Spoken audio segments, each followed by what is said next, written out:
Hello, my food mood friends. Welcome back. Chandra's Us is an Odyssey. How you doing? I yeah. I really savor and enjoy the question, how are you? And there's definitely a part of me that actually really wants to know. I think I have some carrot in my teeth. No carrot in my teeth. I was just snacking on a carrot as I was making some food. Welcome!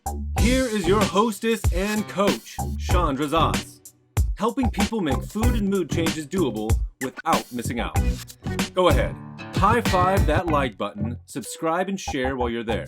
But I think oftentimes we ask, how are you? And we skip past it. And I really love to pause and actually really hear, how are you? And I would actually really love to know how you're doing. If you're feel like you want to answer, I would love to hear. So write below or send me a message. I'd love to hear how you're doing. I think that the power of human connection and actually really sharing our truth, sharing how we really feel, how we really are, hearing, being heard.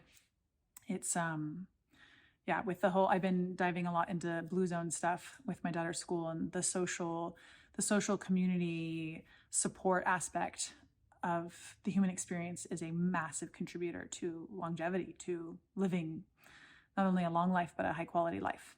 So I really do mean it. How are you? And that I was not planning to say any of that. What I want to actually talk today about is how to move through and work with and play with the discomfort of decision making, of decisions.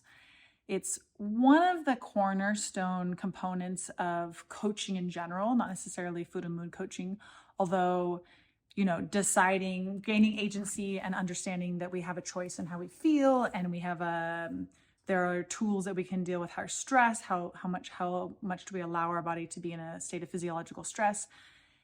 Food choices, what are we choosing to buy at the grocery store? What are we choosing to choose at a restaurant? What are we choosing to serve our kids? There's a lot of choices, which I'm realizing now as I start talking that choice and decision are hand in hand. And deciding, one of the more powerful tools of coaching is understanding what decisions that it's normal for all of us. It's normal for our human experience, our human brain, to feel uncomfortable around a decision. There's the unconscious aspect of worrying if we're going to get it right, if we're going to make the right decision, the wrong decision.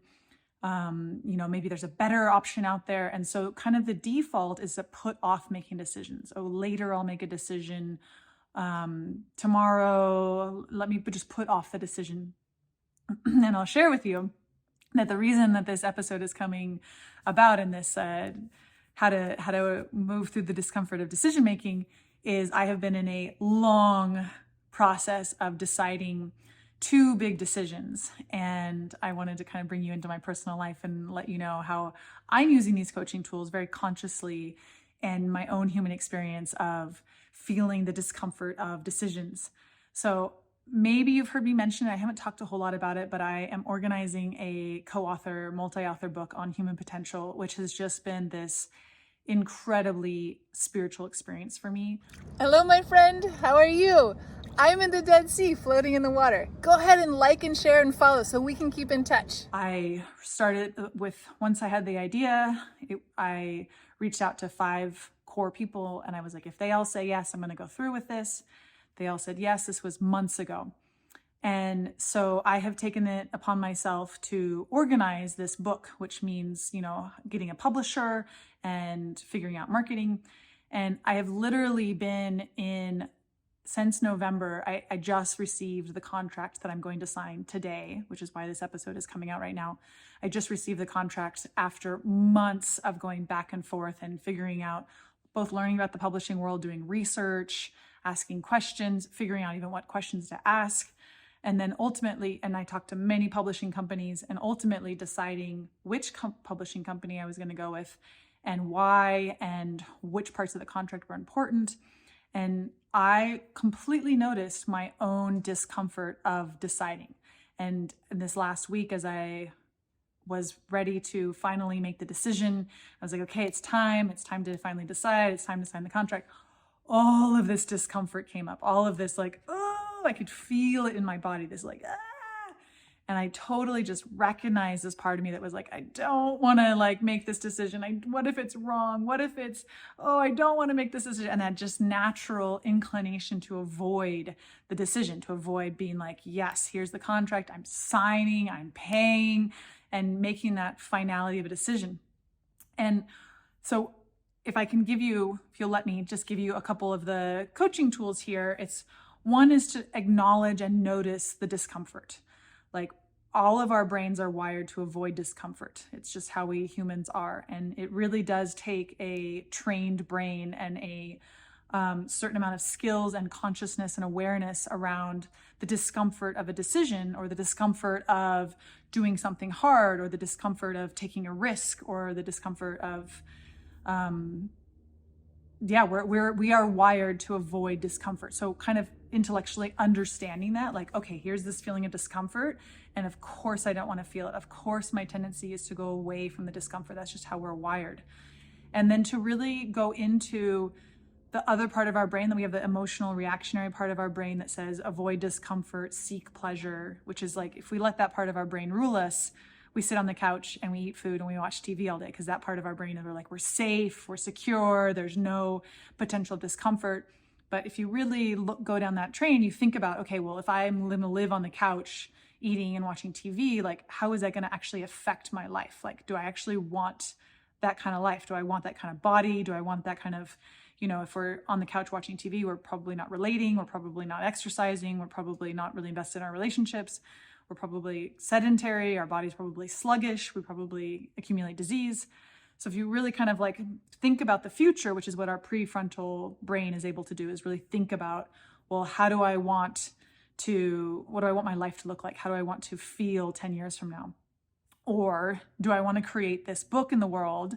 And what kind of discomforts do I need to work through to make the decision, to organize all the things, to create a contract, you can see I was making beets for dinner. What kind of pieces am I going to have to, and this is one of the most powerful things, is expecting and planning for the discomforts. So really knowing, okay, well, and we can't know all of them, right? We can sometimes even just know, okay, well, maybe there's going to be these discomforts, and even just planning, there's going to be more discomforts that I'm not even aware of.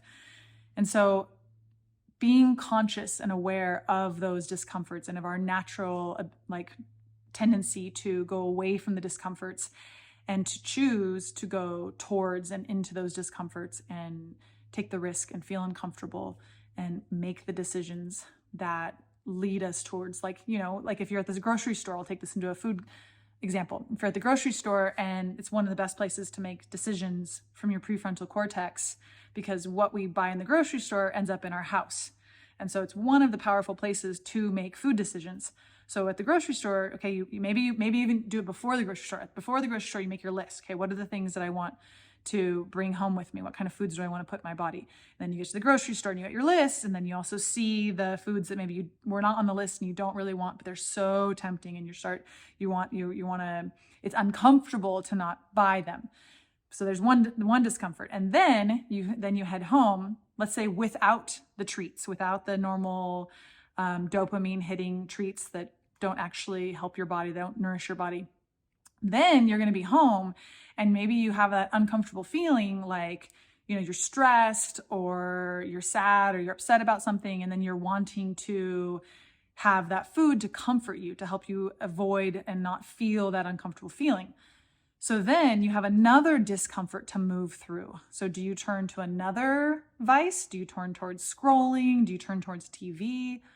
Or do you actually allow and feel that upset, to feel that sad, to internally manage that stress and soothe and comfort? And one of the things we talked about in my group coaching session today was finding a list of natural dopamine hitters, like going outside and sitting in the sun for 20 minutes, or talking to a dear friend, things that do soothe us and do make us feel better, but that don't have a negative effect on our health, like overeating comfort foods do.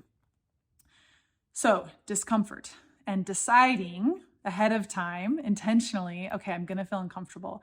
I knew last week when this discomfort of signing these contracts, there's another few contracts that there are multiple contracts, but I'm just going to stick with the one book publishing contract for the sake of this video not getting too long.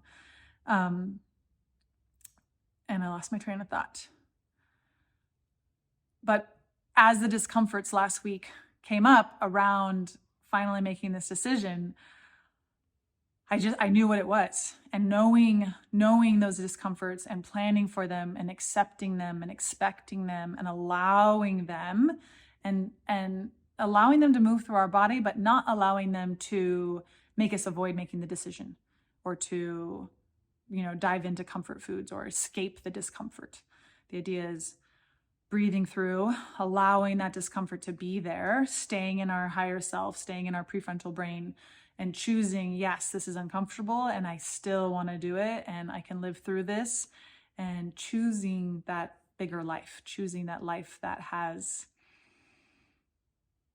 risk involved in it, that has taking chances, that has feeling uncomfortable, that has doing hard things. It's a very rewarding life. And there's lots of ways. This is just something that I use personally in my own life this last couple of weeks. And I also wanted to tell you guys about my book because it is a really exciting project that I've been working on. And I'm human and I still feel this discomfort around making this decision, but having these coaching tools and understanding these concepts and being able to internally manage ourselves, it's everything. It's so useful and it really does ripple across into every aspect, whether it's food changes you want to make, stress level changes you want to make, habit changes you want to make, business changes you want to make. I mean, this is one of the core components, is like embracing discomfort, and decisions bring up discomfort. It's part of the game. Okay. If you want to jump in my coaching world, you're ready, you want to make some changes, you want to learn how to deal with discomforts, please reach out to me, send me a DM, send me an email. I got a couple spots open and I have so many awesome more things coming up for you guys. So yeah, stay tuned and take care. See you next week.